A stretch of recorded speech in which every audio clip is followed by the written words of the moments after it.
अस्सलाम वालेकुम वरहमतुल्लाहि वबरकातुहू। दोस्तों, मैं नफीस अकबर कासमी। रोज़ाना हर घर में कुछ ना कुछ खाना बच जाता है। बहुत सारे लोग तो इन बचे हुए खानों को कचरेदान में डाल देते हैं। क्या शरीयत में ऐसा करना जायज़ है? क्या फरमाते हैं इस सिलसिले में उलमाए किराम?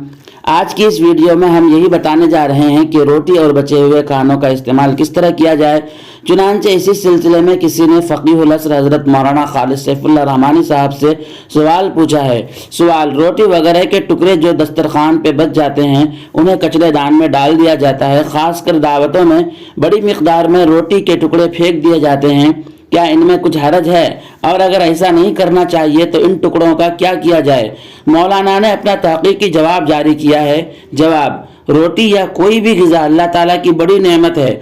जहाँ रोटियाँ और बचे हुए खाने ज़ाय किए जाते हैं, वहीं कितने ही लोग ऐसे हैं जिन्हें खाना मुयस्सर नहीं होता और वो भूखे पेट सो जाते हैं। इसलिए ज़रूरत के मिक़दार ही खाना बनाना चाहिए और उसके बाद भी खाना बच जाए तो दूसरों तक पहुँचाना चाहिए। ख़ासकर गरीब आबादी तक पहुँचाने और मुस्तहिक़ीन में तक़सीम करने की कोशिश करनी चाहिए।